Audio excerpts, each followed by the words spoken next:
and I welcome you all to Divine सफ़र। आज हमारे साथ एक ऐसे शख्स हैं जिन्होंने एक सुरक्षित नौकरी छोड़कर अपने पैशन को चुना।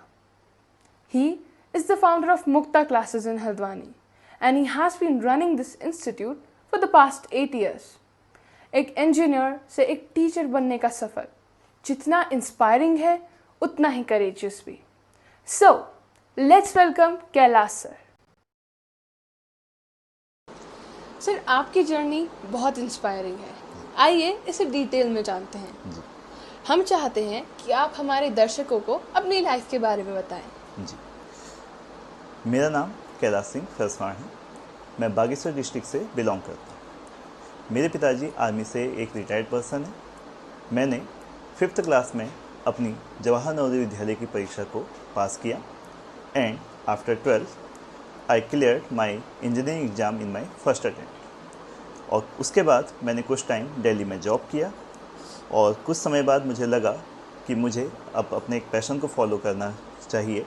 तो उसके बाद मैंने अपने एक कोचिंग क्लासेस स्टार्ट करी जिसका नाम है मुक्ता क्लासेस। तो जैसा आपने बताया कि आप बागेश्वर से बिलोंग करते हैं, जी, तो ऐसी कोई यादें हैं जो आपको अभी तक आपके दिमाग में हो और आप चाहते हैं कि हमारे दर्शकों से जानें? जी, ये क्वेश्चन क्वाइट इंटरेस्टिंग है क्योंकि आज मैं बहुत समय के बाद अपने बचपन को याद करने वाला हूँ। सो बेसिकली मेरा जो बचपन बीता वो बागेश्वर के एक छोटा सा टाउन जिसका नाम गरुड़ है, प्रकृति की गोद में बसा हुआ एक बहुत प्यारा कस्बा है, वहाँ बीता। मेरा बचपन जैसा किसी एक आम पर्सन का बचपन होता है उसी तरीके से रहा। मुझे अभी भी याद है किस तरीके से मैं बचपन में खेला करता था, दोस्तों के साथ घूमा करता था, शैतानियाँ किया करता था। तो वो यादों को शब्दों में बयां कर पाना मेरे लिए बिल्कुल आसान नहीं। आपने हमें ये भी बताया कि आप आर्मी बैकग्राउंड से हैं, तो आपके अंदर रिस्पॉन्सिबिलिटी जैसी क्वालिटीज़ बचपन से ही आ गई थी या फिर ओवर टाइम आपने एक्सपीरियंस से इन्हें सीखा?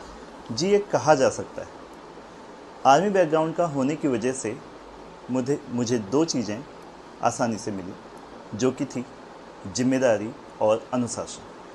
पिताजी का आर्मी में होने की वजह से कुछ चीज़ें फैमिली में पहले से ही अपने आप आ चुकी थी, जिसमें समय से उठना, अपना सामान मैनेज करना, सब चीज़ों को सही तरीके से रखना। तो ये सब चीज़ें कुल मिलाकर के कहा जा सकता है कि आर्मी बैकग्राउंड का होने की वजह से न केवल फिजिकली बट हम मेंटली रूप से भी काफ़ी ज़्यादा सशक्त होते हैं। आर्मी बैकग्राउंड का होने की वजह से ही मेरे अंदर कुछ चीज़ें अपने आप आ चुकी थी, जिसकी वजह से मैं आने वाली चुनौतियों का डट कर सामना कर पाया। जैसा कि आपने हमें बताया कि आपके फादर आर्मी बैकग्राउंड से थे, तो आपने कभी ये नहीं सोचा कि आपको अपने घर की आर्मी की लेगेसी को आगे ले जाना चाहिए rather than pursuing बीटेक या फिर कोई भी और फील्ड? जी, तो ये माना जाता है रहा है कि एक आर्मी फैमिली से बिलोंग करता हूँ तो मुझे इसी लेगेसी को परस्यू करना चाहिए। लेकिन सच बताऊँ तो मैंने इस चीज़ को कभी गंभीरता से नहीं लिया। मेरी रुचि हमेशा पढ़ने में और पढ़ाने में रही थी। स्कूल टाइम पर भी मुझे अभी भी याद है मैं अपने साथ के दोस्तों को एग्ज़ाम टाइम पर पढ़ाया करता था। तो वहीं से मेरे अंदर ये चीज़ थी और मुझे ये काफ़ी अच्छा लगता था दूसरों को पढ़ाना। हाँ, मैं अगर आर्मी में होता तो शायद एक अच्छा अधिकारी हो सकता था, लेकिन मैं अभी एक टीचर हूँ और मैं इस काम पर एक प्राउड फील करता हूँ। So you cleared Navodaya Vidyalaya entrance test, जो कि आपने 5th क्लास में किया था। जी, तो उस एज में ये करना कितना चैलेंजिंग रहा होगा? देखिए, चैलेंजिंग तो था क्योंकि मैं जहाँ से आता हूँ उस समय संसाधनों की बहुत ज़्यादा कमी थी, ट्यूशन्स वगैरह अवेलेबल नहीं थे। कुल मिलाकर के इस एग्ज़ाम को क्लियर करने में मेरे टीचर का बहुत ज़्यादा हाथ रहा। उन्होंने अपने जो छुट्टी का एक दिन उनका रहता था उस दिन भी हमको स्कूल बुला करके पढ़ाई करते थे। जब एंट्रेंस एग्ज़ाम का रिजल्ट आया तो मुझे अभी भी याद है कि टीचर्स मेरे घर आए थे और मेरे पेरेंट्स को कॉन्ग्रेचुलेशन कर रहे थे। सच बात कहूँ तो मुझे उस चीज़ के मायने उस समय पता नहीं थे। बस मुझे इतनी समझ थी कि मैंने कुछ तो ऐसा किया है जिससे मेरे पेरेंट्स प्राउड फील कर रहे हैं। लेकिन हाँ, थोड़ा सा दुख भी था क्योंकि मुझे ये चीज़ समझ में आ चुकी थी कि अब मुझे घर छोड़ करके 7 ईयर के लिए अब हॉस्टल लाइफ जीनी पड़ेगी। तो हम अपने दर्शकों को बता दें कि नवोदय विद्यालय एक हॉस्टल बेस्ड स्कूल होता है जिसकी लाइफ बहुत टफ होती होगी। तो आपने 7 इयर्स हॉस्टल में स्पेंड करे, तो आपने कभी ये नहीं सोचा कि बस अब मुझे घर जाना है?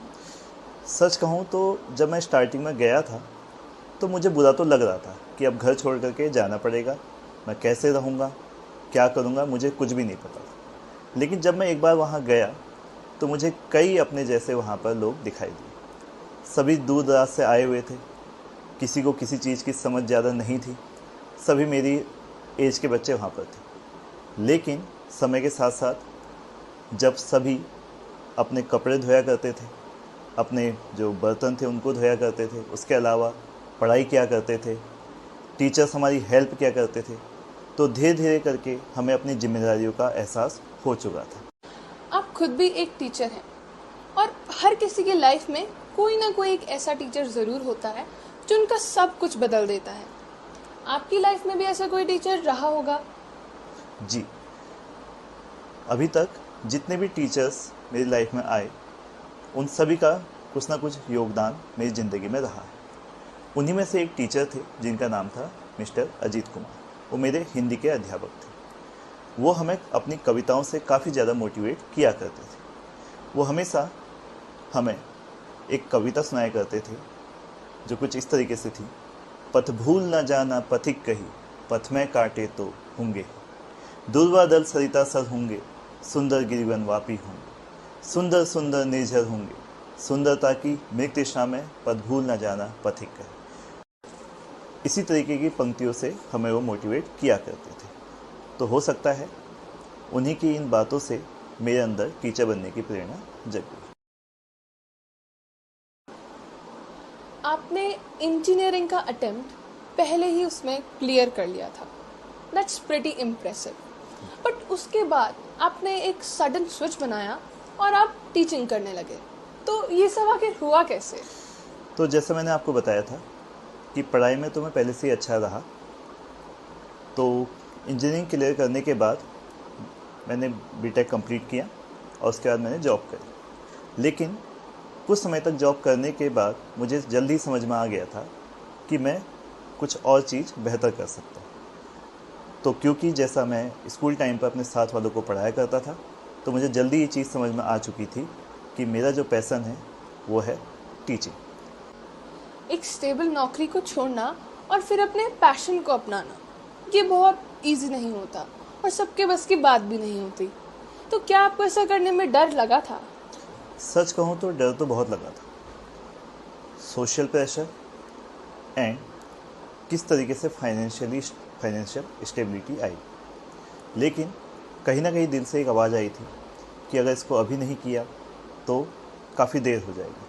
इसीलिए मैंने समय रहते ही ये डिसीजन लिया और मैं अपनी जॉब छोड़ करके अपने पैशन को फॉलो करता हुआ एक टीचर बना। तो आपकी फैमिली का क्या रिएक्शन था? क्योंकि उनके लिए भी ये स्विच थोड़ा अनएक्सपेक्टेड रहा होगा, जैसे सोसाइटी के लिए रहता है।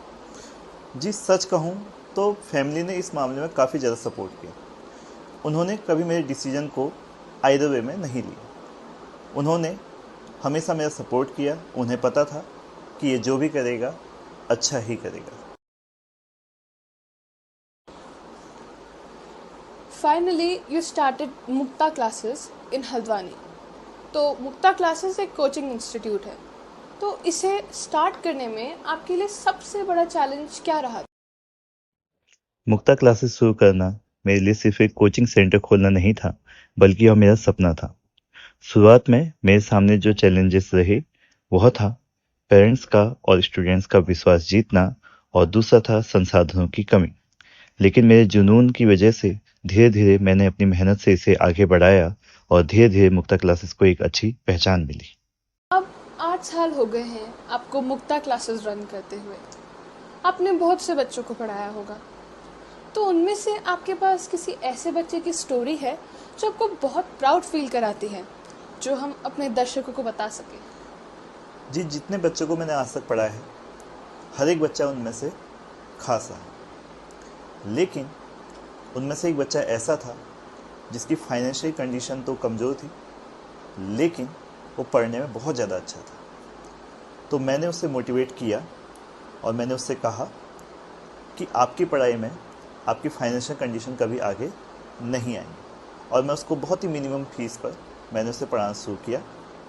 उसने बोर्ड में काफ़ी अच्छा किया और 12th कंप्लीट करने के बाद वो अब एक बहुत अच्छे इंस्टीट्यूट से अपनी पढ़ाई को परस्यू कर रहा है। तो वही चीज़ मेरे लिए मेरा इनाम है। आपके सफ़र ने ये साबित कर दिखाया कि अपने पैशन को फॉलो करना पॉसिबल है। तो क्या आप उन लोगों को कुछ एडवाइस देना चाहेंगे जो अपनी सिक्योर जॉब और अपने सपनों के बीच स्टक हैं? देखिए, जॉब को छोड़ करके अपने पैशन को फॉलो करना किसी पिक्चर की स्टोरी जैसा लग सकता है। ये इतना भी आसान नहीं है। इसमें कई सारी चुनौतियां हैं जो हमारे सामने आ सकती, लेकिन मेरा मानना है इसे किया जा सकता है। इसके लिए हमें कुछ चीज़ों का ध्यान रखना पड़ेगा। सबसे पहला, हमें ये अपने से पूछना पड़ेगा कि क्या मैं वास्तव में ये करना चाहता हूँ। दूसरा, स्मार्ट ट्रांजिशन मीन्स आप जो कर रहे हैं उसे करते रहिए। अपना जो पैशन है उसको एज ए साइड हसल के तौर पर रखिए और धीरे धीरे करके जब उसमें आप अच्छा करने लगें तब आप उस चीज़ को स्विच कर सकते हैं। डर को अपने ऊपर कभी भी हावी होने नहीं देना चाहिए। धीरे धीरे करके अपनी मेहनत पर भरोसा रखिए और जब समय आएगा उसका फल ज़रूर आपको मिलेगा। ऐसा कोई पीस ऑफ एडवाइस है जो आप पास्ट में जाके अपने जेएनवी वाले खुद को देना चाहेंगे? देखिए, सबसे पहले तो मैं ये कहूँगा, आप जैसे हो अच्छे हो। कभी किसी चीज़ से आपको घबराना नहीं है। लगातार अपनी मेहनत करते रहो। हाँ, अपनी प्रॉब्लम है उनको फेस करो और एडवाइस लेते रहा करो। आप ज़रूर सक्सेस होंगे। हो सकता है मुझे किसी ने ये चीज़ें पहले बताई होती तो मैं अपने पैशन को और जल्दी फॉलो कर रहा हूँ। ये तो बहुत ही मोटिवेटिंग मैसेज है। आपकी जर्नी ने ये साबित कर दिया कि पैशन और मेहनत से कुछ भी पॉसिबल हो सकता है। आज आप कई स्टूडेंट्स के लिए एक रोल मॉडल हैं। So before we wrap up, what's next? कोई ऐसा सपना है जो आप पूरा करना चाहते हैं? जी, मुक्ता क्लासेस मेरे लिए अब एक मिशन की तरह है।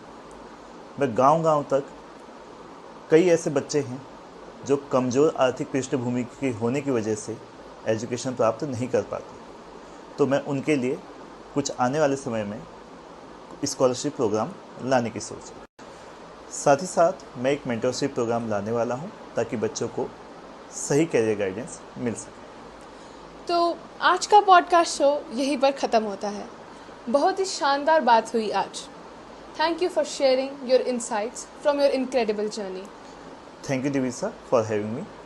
और लास्ट में बच्चों को एक ही बात कहना चाहूँगा कि अपनी मेहनत पे आपको हमेशा भरोसा रखना चाहिए और एक ना एक दिन आपको सक्सेस जरूर मिलेगी। धन्यवाद। और आपके लिए, अगर आप अपनी लाइफ में कभी भी स्टक फील कर रहे हैं तो हमेशा याद रखिएगा कि सही समय कभी नहीं आता, आपको खुद उसे सही बनाना पड़ता है। अगर आपको हमारा ये एपिसोड अच्छा लगा तो लाइक करें, शेयर करें, सब्सक्राइब करें। And if you want to share your journey with us, please mail me at this. अगर आप अपनी जर्नी हमारे साथ साझा करना चाहते हैं तो इस मेल आईडी पर मेल करें।